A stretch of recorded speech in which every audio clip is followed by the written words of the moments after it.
The masks are coming off. We are finally losing our secular Keffiyehs, and some libs just can't handle it. As a matter of fact, my doppelganger expressed this broad anxiety on the left on her TV show just last week. I feel like I'm going to have to rewire myself so that when I see somebody out in the world who's not wearing a mask, I don't instantly think you are a threat or you are selfish or you are a COVID denier and you definitely haven't been vaccinated. I mean, we're going to have to rewire the way that we look at each other because the CDC's guidance, which she just told me, we are sure, is that if you're vaccinated, you don't need to wear a mask except in very specific circumstances. And so that means as we change that as a country, we are going to look at each other differently and have to unwire our preconceptions about what a mask or a lack of a mask means. President Biden spoke to that a little bit today, asking for people to, President Biden actually and Dr. Fauci both spoke to that today, asking for people to essentially be patient, be compassionate, give people respect for whatever they decide on this front, because with this changing guidance, we're going to now have changing norms, and we got to give each other space to have feelings about that as we go through what's going to be a big change that's going to create a lot of visceral reaction in a lot of us just in our day-to-day lives. A lot of visceral reaction from extremely neurotic people. Her point is very good, though. Her point is that we need to unwire, rewire the way we look at people. Now, I don't, because I never adopted the new stupid standards, but the left did. The people who went all in on the masks did. Their minds have been changed. The social conventions have been changed. This is why I've been against these masks from the very beginning, is because it's not just a private matter. You do you, I'll do me, whatever makes you feel good. This is a major social matter. People are wearing these stupid pieces of cloth all out in public like banditos for a year now. And some people can't go back to normal. I'm Michael Knowles. This is The Michael Knowles Show.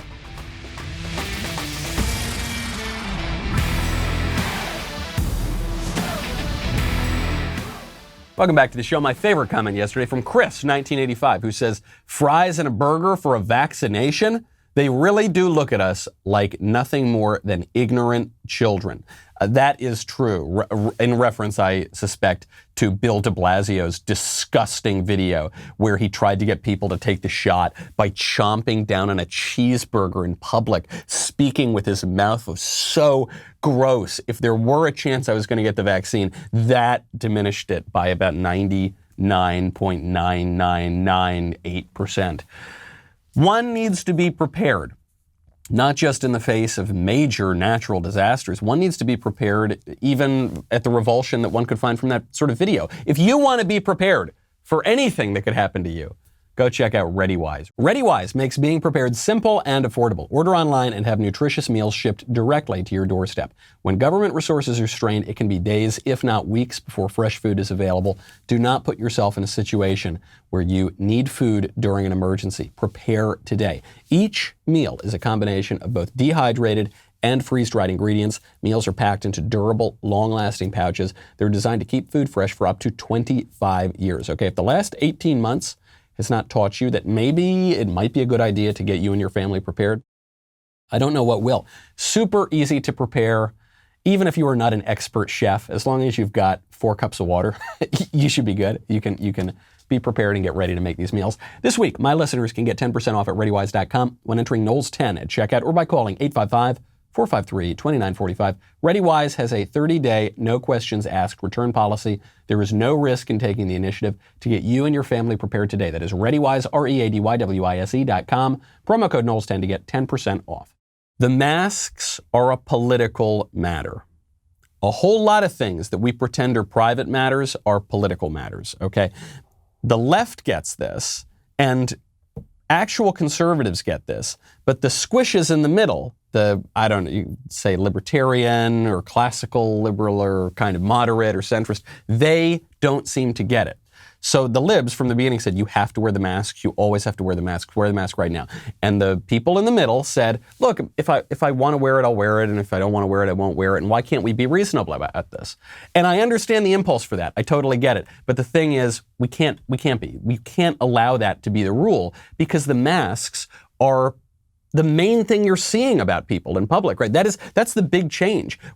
Man is the political animal. Our speech is what makes us who we are, according to Aristotle, according to our political philosophy. And when you muzzle someone, when you put this weird thing on their face, it is not going to alleviate anxiety. It's not just a private choice. It changes a major ritual of society. So the more right-wing conservatives realized from the beginning, oh, this is really bad, guys. We got to stop doing this. We should not normalize this sort of thing. We're all going to start looking like banditos or something like that. Well, now the masks are finally coming off if we keep up the pressure, and the left is very upset about this. The way you know that they're finally going to be coming off if we keep up the pressure is that Starbucks and Walmart are announcing they will no longer require the face masks for vaccinated customers.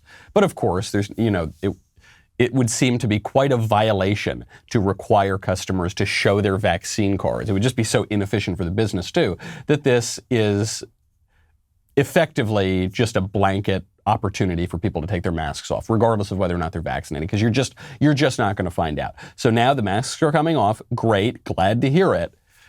Why are they doing this? They're doing this, I suspect, in part because people are already ditching these conventions. I'm not sure this is a case of, okay, the eggheads and the corporations are finally going to allow people to take them off, and then the behavior is going to follow that. I'm just looking around, and I've traveled all over this country the past year. I have not let up my travel, really. And people that just don't care as much, they're all wearing them below the nose. A lot of people aren't wearing them at all. And I think that the power-mad eggheads are realizing they're losing power here, so they've got to get ahead of the story, and they're going to say, okay, now it's fine. You can start to take it off. Just don't forget it. A few weeks ago, they said, even if you're vaccinated, you got to keep your mask on. You got to social distance. And then 2 seconds later, they said, actually, never mind. You can start to take your mask off, because they realized they were not creating the right incentives to get vaccinated. They realized they were looking like fools and as though they were feckless because people were just disregarding them. So good stuff. Keep the pressure on, folks. That's great. I can't wait to go get a triple chai, whatever, frappuccino later without the mask on. Maybe I'll just walk in and walk out. I won't even get the frappuccino. The bureaucrats, however, are still clinging to power. So the CDC first says you got to wear your mask even if you're vaccinated. Then they say you don't need to wear your mask even if you're vaccinated. Now they're couching this guidance even further. Here is Dr. Rochelle Walensky, the head of the CDC. The guidance that we released on Thursday is about individuals and what individuals are at risk of doing if they are not vaccinated. If they're vaccinated, they are safe. If they are not vaccinated, they are not safe. They should still be wearing a mask, or better yet, get vaccinated. We also need to say that this is not permission for widespread removal of masks. For those who are vaccinated, it may take some time for them to feel comfortable removing their masks, but also that these decisions have to be made at the jurisdictional level, at the community level. Some communities have been hit harder than others, have lower vaccination rates than others. We wanted to deliver the science at the individual level, but we also understand that these decisions have to be made at the community level. This was such a brilliantly stupid statement. But the reason it's stupid is because it doesn't make sense. The reason it's brilliant is it shows you the inconsistencies in this political philosophy of the left right now. And frankly, a little bit of the right too, which is the focus on the individual and private decisions, and everything comes down to the individual. The left focuses on the social side of this, the right focuses on the economic side, and a little bit of the social side. But it's all about the individual, it's not about the community. Okay, and what is the individual? What's it going to be based on? It's going to be based on the science and the objective, super duper rational decisions of the people in the lab coats, at the administrative agencies. It's not even through our elected representatives. It's those genius technocrats who are going to follow the science and make the decisions for us. And now we know the science says if you are vaccinated, you can take your mask off. Except unless your community doesn't want you to. Why is that? Well, because if your community doesn't want you to, you need to focus on that jurisdictional question. Why? The science doesn't care about jurisdiction. The science doesn't care about federalism. The science is the science. That's the premise of progressivism. That's why you guys have obliterated localism, obliterated community standards, obliterated federalism. So why? Why do I need to defer to the local community? Well, because in some places, not as many people have gotten vaccinated. Right, but that doesn't matter because the vaccine works. We're told the vaccine works. You can't really get it. You can't really spread it, so you should be okay. Generally speaking, right? That's why we're not going to wear the masks. But no, because there's this political issue, because the left wants to have its cake and eat it too. And to a degree, the right does as well. Everything's about the individual, but also they want to hold on to their power. The place you see this kind of ridiculous claim most clearly is in the restaurants, right? Because we've been joking on the right the whole time, which is, and we've been saying, okay, so if I'm walking around the restaurant, I can get COVID, which is why I need to put my mask on. But the minute I sit down at the table, then I can't get COVID, so I can take my mask off, right? That's the kind of caricature of the left's argument. But that's not really what the left was saying. That's just how we made fun of them. What the left was really saying is that you can't eat with a mask on. So really, you all should be wearing masks all the time, but we recognize you can't eat with a mask on. So we're going to open the restaurants a little bit, but you should have your mask off as little as possible, okay? However, that didn't quite make sense either. Because if this virus is so dangerous that you need to mask up in public, totally muzzle yourself for a year, that it's so dangerous that you can't even have it off while you're eating, it's got to be kind of in between bites. You can't even walk to the bathroom. It's so dangerous. Then obviously we just shouldn't open the restaurants. If that were the case, then just eat at home, cook at home, do takeout or something. But you certainly shouldn't open the restaurants. But the left wants to have its cake and eat it too here. Because the left is, while they're clamoring and saying this is so dangerous, it's the most dangerous thing we've ever faced, don't ever take the mask off, you got to put a mask on a 3-year-old. While they're saying that, they are implicitly saying it's not that big a deal. Come on, you can go to a restaurant. Just do what we say. Just do what we say. Come on, follow the science, whatever the science is that we say at this particular moment. And you can't have those two things at the same time and be consistent. I think ultimately what this is coming down to is the tension, not even between the science and the preferences of the people and the experts and the elected politicians. I think what this is coming down to, I think it actually has very little to do with the coronavirus. It comes down to a tension in our liberal society between the public and the private. On the right now, there's a big disagreement between the individual rights, libertarian type conservatives and the common good conservatives. And they're just both recognizing an aspect of the right that we should be able to recognize, but people have become so ideologically fanatical here that now you have people who would call themselves libertarian who refuse to acknowledge that there is such a thing as a public good.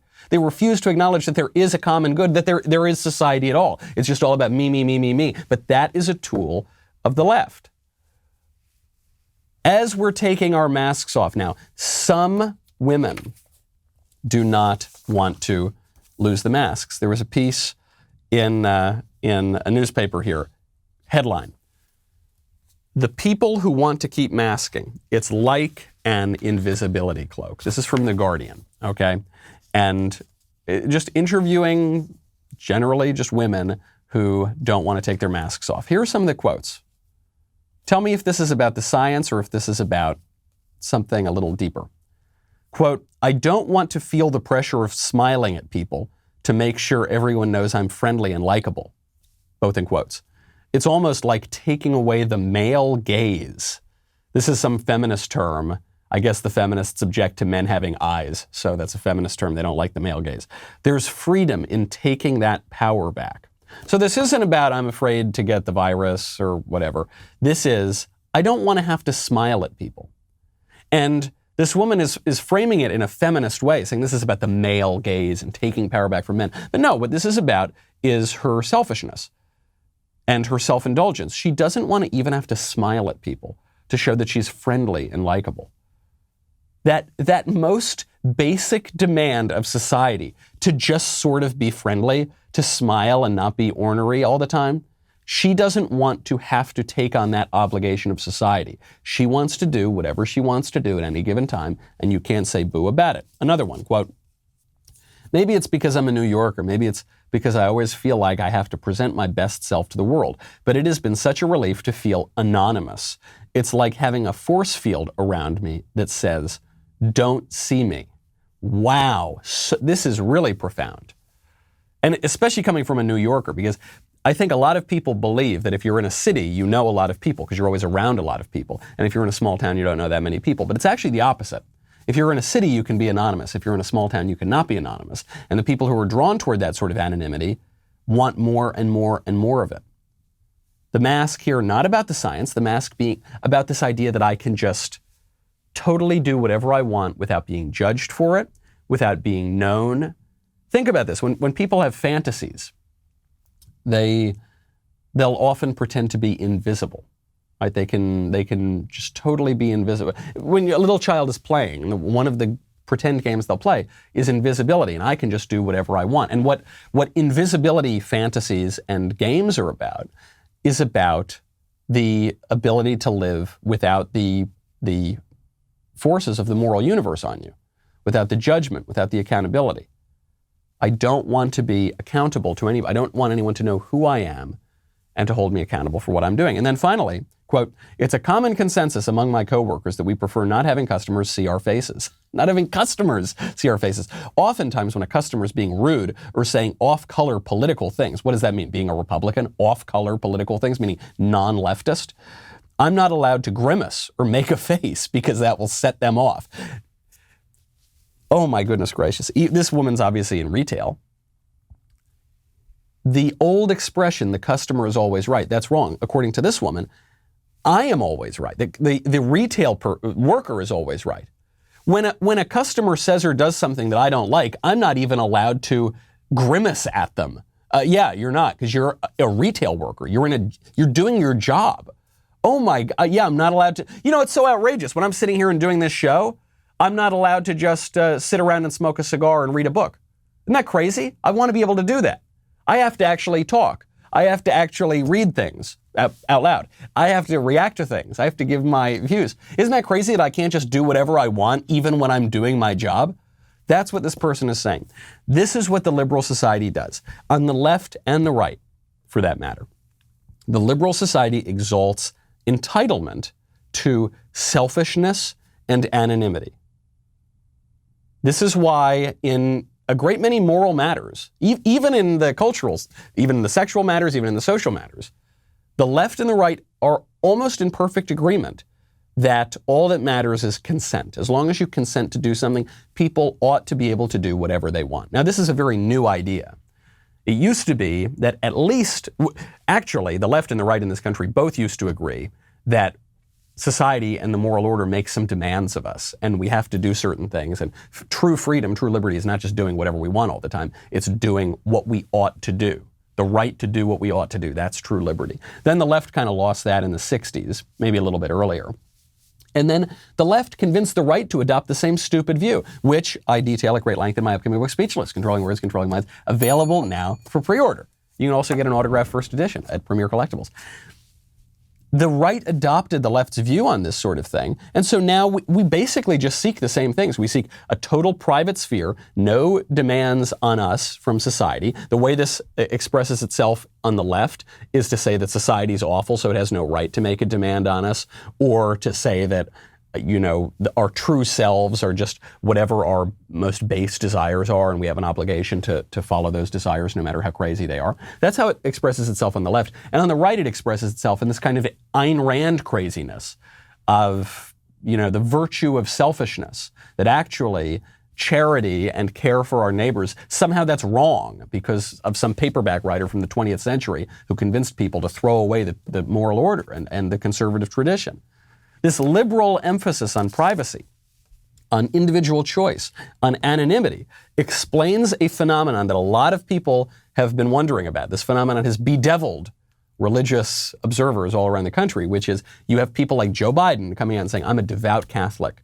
Oh, yeah. Oh, whenever you see Biden's religion referenced in print, it's always very Catholic, devout Catholic. Why do they call him devout? Because he goes to Mass sometimes, and he actually violates the central tenets of his religion. You remember Joe Biden was denied communion at a church in North Carolina, and all the criticism went on the priest for denying him communion. But he ought to be denied communion. He is denying the faith. And not just denying the faith, he has created scandal. He's endorsed radically pro-abortion policies in direct contravention of the Catholic faith. So yes, he's being denied communion as an act of compassion because he's compromising his mortal soul. That's not a good thing. So he does this, but he's still a devout Catholic. Nancy Pelosi, same thing. On the same issue, she was asked a question by a reporter that referred to these bishops. The U.S. Council of Catholic Bishops are saying, look, we've got to do something about this. These politicians on the left who say that they're Catholic are misleading the faithful. And they're creating this idea that it's perfectly fine for Catholics to support abortion, which it is not. And we might have to bring some consequences upon them. Pelosi was asked about this. She said, never mind, I'll just use my private judgment. The U.S. archbishops and the bishops' conference doesn't want to give any money or doesn't want to allow you to receive communion. Your reaction to that? No, I think I can use my own judgment on that, but I'm pleased with what the Vatican put out on that subject. Did you read that? That'll be up to the individual priests? No, it basically says don't be divisive on the subject. Thank you. Oh man, she was wrong, and then she was extra wrong, and the reporter even called her out on that.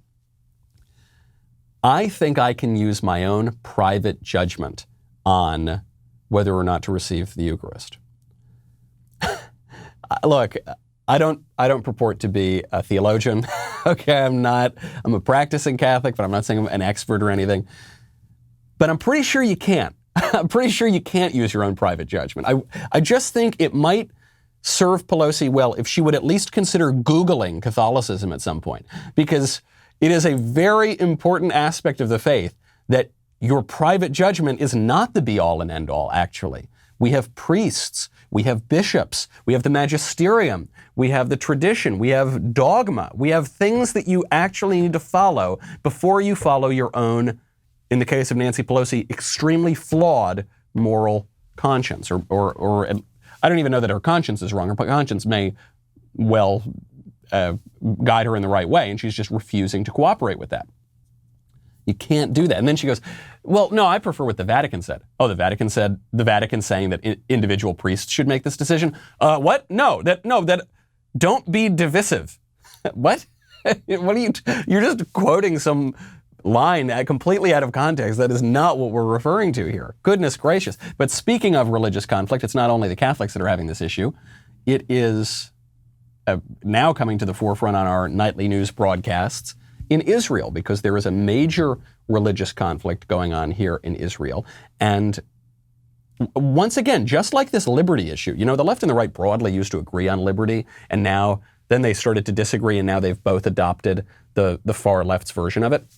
Same thing with Israel. The left and the right both used to basically support Israel. Now, at least the left, parts of the right, but certainly the left, almost uniformly opposed to Israel, and Israel under a lot of fire right now for blowing up a building belonging to or that was inhabited by the Associated Press. But Israel had a pretty good argument for it. You know, the Daily Wire is giving you the chance to come to Nashville. Did you know that? And meet the one and only Candace Owens. If you sign up as a Daily Wire member with code VIP, you will get 20% off your new membership. You will be automatically entered for a chance to win a trip to the Daily Wire studios and see Candace live. Go enter to win a Candace VIP pass now at dailywire.com/subscribe using code VIP for 20% off. You know, on my show every single day, I talk a lot about these terrific products and services from sponsors that I love and use.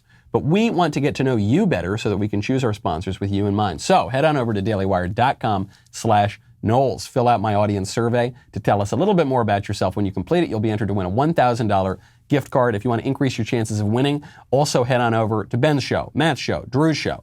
My survey link is dailywire.com/Knowles. Also, we got several jobs opening up right now for our in-house team. We're looking for a paid media buyer for the paid media division of our marketing department to create and execute paid media campaigns for the Daily Wire. You can apply through dailywire.com/careers. We'll be right back with a lot more.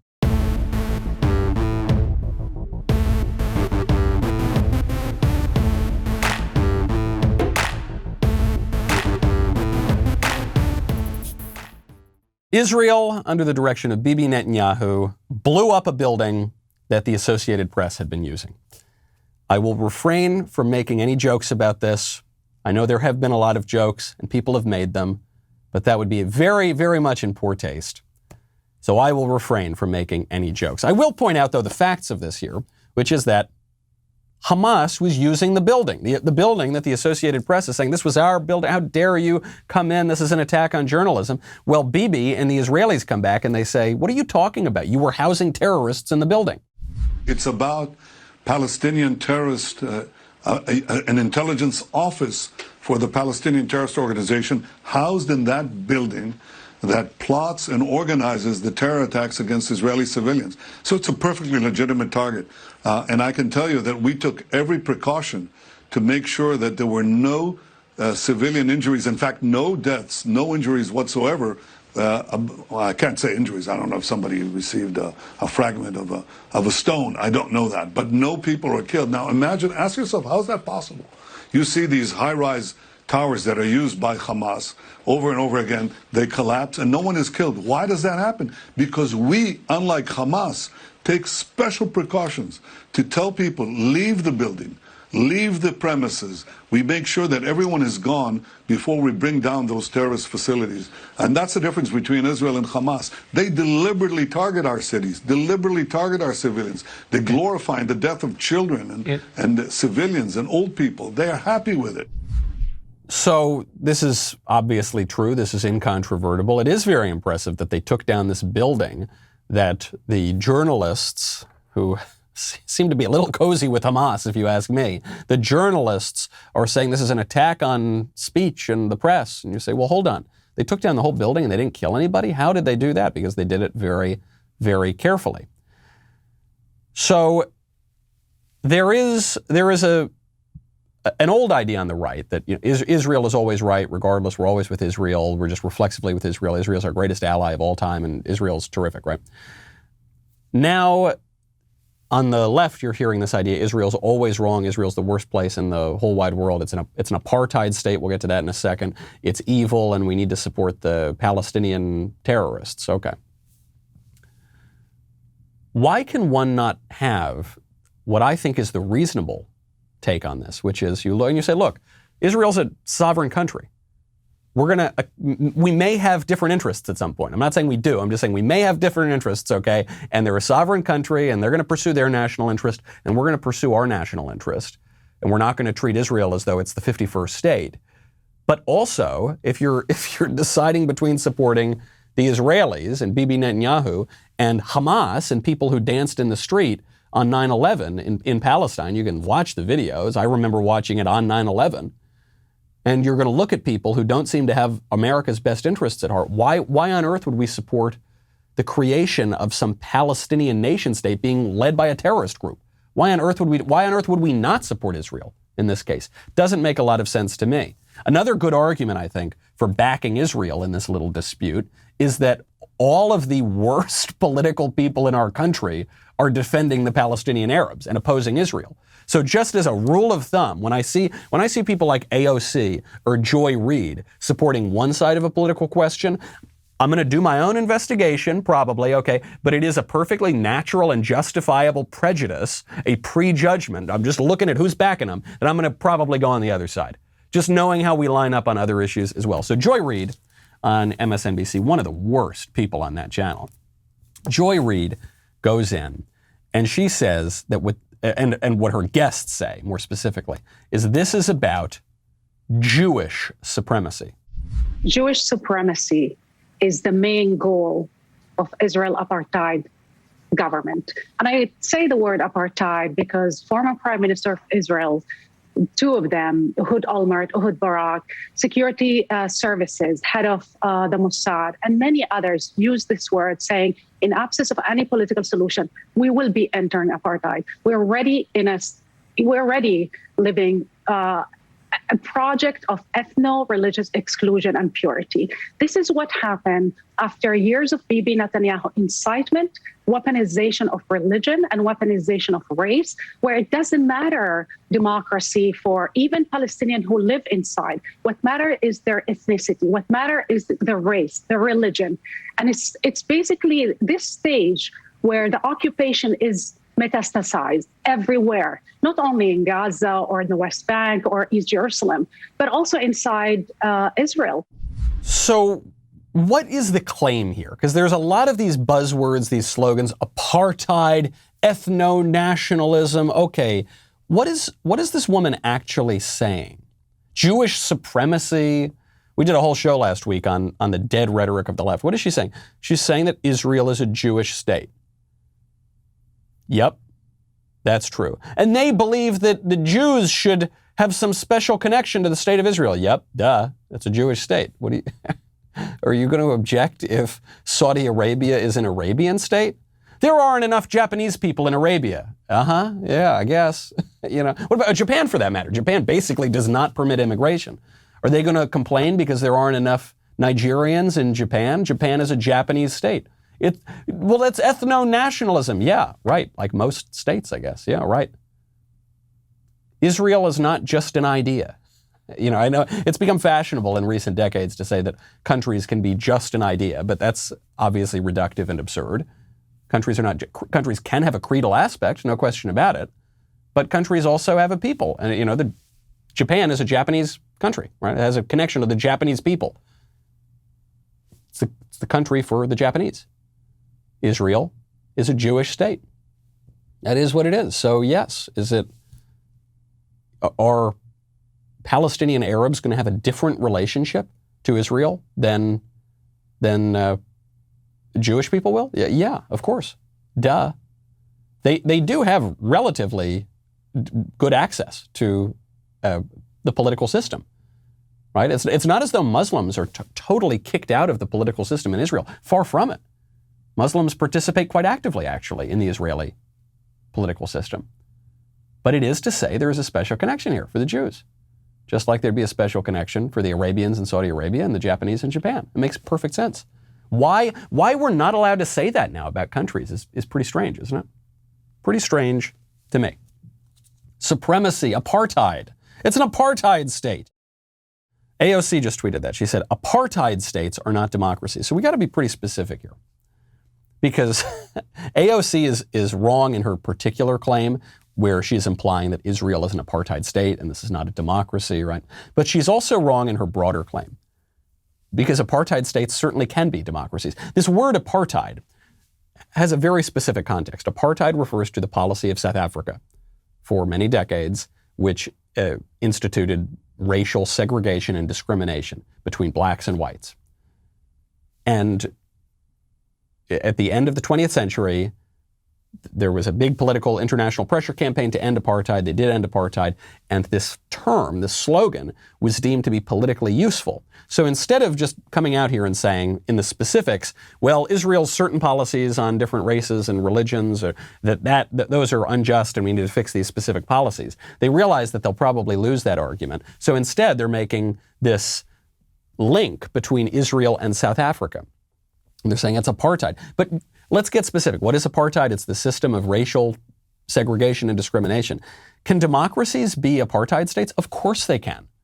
Of course they can. Not saying that's a good thing. I'm just saying, duh, yes. Very often that is the case. Very often democracies do have policies that are racially discriminatory or that involve segregation. Right? We have racial policies in the United States right now, don't we? We have policies at the level of college and employment that privilege certain races and disadvantage other races. In affirmative action, black and Hispanic students get an advantage and white and Asian students are disadvantaged. That's a legal policy. I'm not saying it's the same thing as apartheid South Africa, okay? But I am pointing out that is a system of racial discrimination. And there's an increasing system of racial segregation, especially on American college campuses, where you'll hear about things like blacks-only dorms. So the issue here isn't apartheid. It isn't democracy. It isn't all these big, silly slogans that actually obscure the political issue. If the left wants to make the point that Israel is doing something wrong, they should just get specific and say that this is why the Israeli policy is awful. This is why the Palestinian Arabs should have a nation state. This is why, and I think many of them believe this, this is why Israel should not exist and the Palestinian Arabs should just have the whole territory. There have been members of Congress in the Democratic Party who have chanted slogans to that very effect. But if you're going to make that, okay, fine, make the claim. I'm not saying you can't make the claim. But at least be honest about it and then make the argument and let the people decide. I think they realize, though, that if they make that argument, people aren't really going to go for it. Speaking of democracy, I got to get to our own democracy. You know, we've talked a little bit in recent weeks about how Liz Cheney was going to get booted out of GOP leadership, as well she should. And the left had made a new mascot out of Liz Cheney. Liz Cheney would just spend all her time attacking the Republican Party in the Washington Post, on the left-wing news shows. She would constantly attack Trump and her own constituents. And so she was obviously going to get booted out. She was set up to be replaced by Elise Stefanik, which I thought was unfortunate because Stefanik is more liberal than Liz Cheney, has a way worse voting record than Liz Cheney, and was not always even pro-Trump, even if that had been the determining factor. So a guy named Chip Roy came up. Chip Roy also, I guess, look, every politician has issues, but I thought he was much more conservative. So anyway, Elise Stefanik won.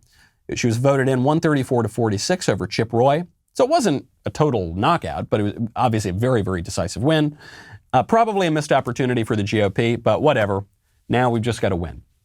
I wish Elise Stefanik the best. I hope she does a good job. I hope she doesn't squish out. I hope she has rethought her views on amnesty and the Equality Act and lots of other crazy radical legislation. I hope she's more conservative now, and I hope she rallies the GOP to win. Meanwhile, Liz Cheney, the ousted former head of the GOP conference in the House, she's got her sights set on higher office. So this woman, she lost the Senate seat, right? And then she won the House seat in Wyoming. And then she's obviously going to lose re-election, I think, right? Unless the primary just doesn't go anywhere. She's certainly going to be primaried. And she gets booted out of her leadership position. So what's next for her? She's going to run for president, of course. What will it take for you to run for president?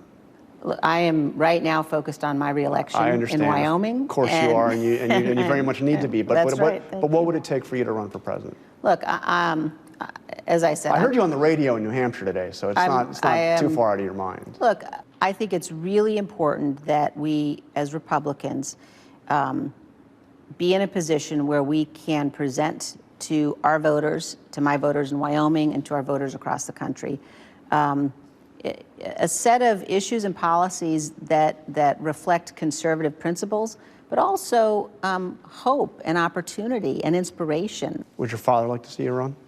Well, yeah, but he's my dad, so he's not objective. Good point. Oh, yes. So now, if Liz Cheney were not going to run in 2024, if she were not intending to run in 2024, she would have had a very simple answer. Are you planning to run? No, absolutely not. I'm very happy representing the people of Wyoming. I'm not going to run. When she says, look, what would it take? Well, the country would have to be, I bet your dad would like you to run. Yeah, I bet he would. But a lot of people who like Dick Cheney would want me to run. Yeah, well, I don't know. So she's obviously trying to spin up a campaign. Bill Kristol tweeted this out the other day, so take that for what it's worth. He tweeted out, Liz Cheney, she's set the stage for a great campaign for president. Just a reminder that when Liz Cheney was trying to hold on to her leadership position in the House, no one spoke out in her defense. Liz Cheney voted for the second farcical impeachment of Donald Trump. Liz Cheney never missed an opportunity to attack her constituents. And people like Adam Kinzinger, a nominally Republican, a liberal Republican in the House, he would defend her. He voted with her. He stood by her. Not even he would speak out against her being removed from leadership. But she believes that she could maybe mount a run for 2024. How much of the party does she represent? I don't mean to just dunk on Liz Cheney and the more liberal elements of the party, and I don't mean to just defend the Trump side or the Reagan side or the conservative side of the Republican Party. I'm just trying to look at this coldly right now. If you thought about what percentage of the party goes for whom, how much of the GOP does Liz Cheney command? She doesn't even command her own allies in the House. On what planet is this woman going to win the nomination for president in 2024? Adam Kinzinger, Liz Cheney's buddy in the House, who supported all her squishy plans until finally, even he wouldn't defend her when she was getting booted out. Kinzinger is going on liberal news shows, as they all do, and he's going on Chuck Todd's show on NBC. And he is making the claim that he is a greater representative of the Republican Party than Donald Trump. He is insisting that he will not let Donald Trump hijack his party. I've been a Republican far longer than Donald Trump has, and I'm not going to let him come in and hijack my party and turn it into something that, great people like Ronald Reagan and George W. and George H.W. Bush and all the great leaders back did not want it to be. I'm not going to let him win. I'm not going to let Donald Trump win at that. So that's what the fight's about. And I believe in what we used to believe in with 21st century solutions, though. Okay, so I believe in what we used to. Okay, what did you used to believe in? I support the party of Reagan and Bush. Well, hold on. Now we've got a problem. Because Reagan and Bush represented opposite ends of the Republican Party. That's why they had the unity ticket in 1980. The reason that Reagan and Bush fought out a brutal primary. George Bush coined the term voodoo economics to make fun of Ronald Reagan. They represented totally different elements. They had a unity ticket to bring the party together. And then Reagan served 8 years. Bush had basically nothing to do with that. And then in 1988, when Bush took over and got Reagan's third term, Bush famously called for a kindler, gentler nation, to which Nancy Reagan responded, kindler and gentler than whom? It was an insult aimed at Ronald Reagan because they had very different visions of the country. When George W. Bush came in, he said, I'm a compassionate conservative. More compassionate than whom? More compassionate than the actual conservatives, in his mind. And I'm not even just dunking on the Bushes. Okay, whatever, but Bushes did some nice things. They've done some impressive things in their lives, George H.W. is a war hero. George W. seems like a perfectly amiable fellow. But you can't claim that you're representing all of them. You have to get more specific here, folks. What part of the GOP? The idea that Adam Kinzinger is the true Republican and Donald Trump is not. Give me a break. These guys, Cheney and Kinzinger, represent the liberal faction of the party, which right now is going along with something that I think is an egregious miscarriage of justice, namely the January 6th Commission.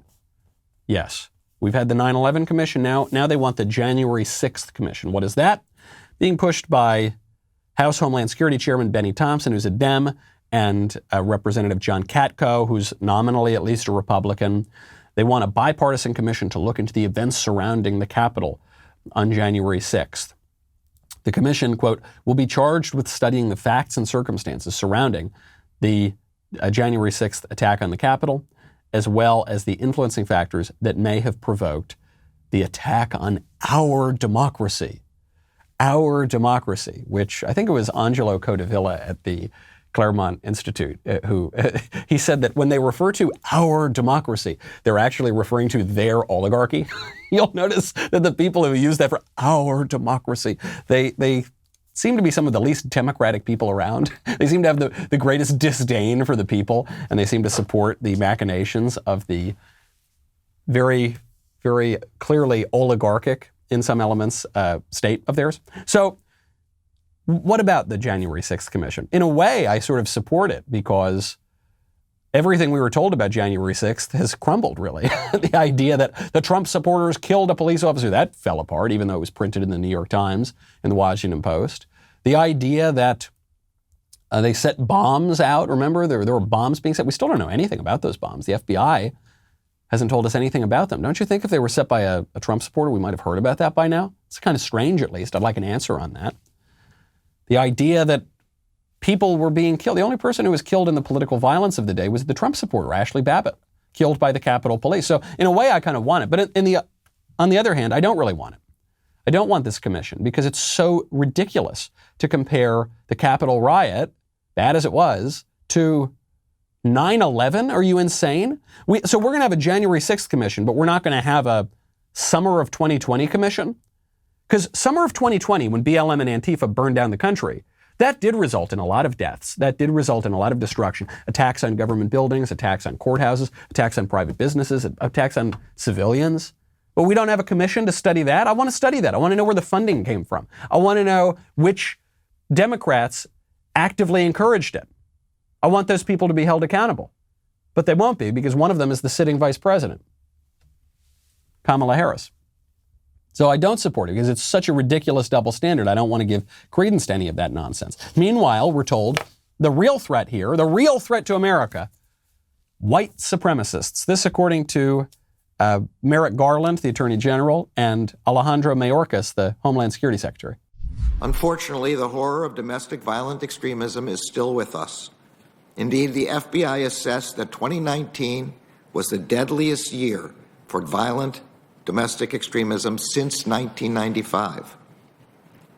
In March of this year, the intelligence community, in a report drafted by DHS, the FBI, and the National Counterterrorism Center, under the auspices of the Director of National Intelligence, assessed that domestic violent extremists pose an elevated threat in 2021. And in the FBI's view, the top domestic violent extremist threat we face comes from racially or ethnically motivated violent extremists, specifically those who advocate for the superiority of the white race. That's it. That's the big threat. Don't you remember when White Lives Matter burned down the country last year, right? You remember that. Oh, you don't? Oh. But hey, the heads of the administrative agencies say so, and they would never lie to us. They would never be totally wrong. Oh, right. It's just obviously preposterous. Obvious. How many white supremacists are there? And I'm not saying there aren't isolated incidents, but compared to burning down the country, I just don't see it. Meanwhile, white supremacy now explains everything. We're told by Patrisse Cullors, you know, the co-founder of Black Lives Matter, BLM, also known as Buy Large Mansions. She's now trying to explain away how she bought all these really nice houses. So she's saying that there's a quote, history of racism inside the housing market. And this is why black home ownership has always been a way to disrupt white supremacy. She's justifying her extortion and corrupt purchase of nice houses as a way to fight white supremacy. Completely ridiculous. As we are unmasking around this country, we need to unmask the very subtle, very corrupt premises at the heart of so much of the left's action. That's going to require us to get very specific and to tune out the disingenuous and very corrupt officials here who want to keep it all masked up. I'm Michael Knowles. This is The Michael Knowles Show. See you tomorrow.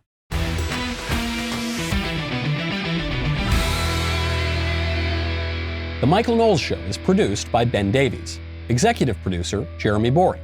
Our technical director is Austin Stevens. Supervising producers, Mathis Glover and Robert Sterling. Production manager, Pavel Vidovsky. Editor and associate producer, Danny D'Amico. Audio mixer, Mike Coromina. Hair and makeup by Nika Geneva. And production coordinator, McKenna Waters. The Michael Knowles Show is a Daily Wire production. Copyright Daily Wire 2021. On the Matt Walsh Show, we talk about the things that matter, real issues that affect you, your family, our country, not just politics, but culture, faith, current events, all the fundamentals. If they matter to you, come check out the show.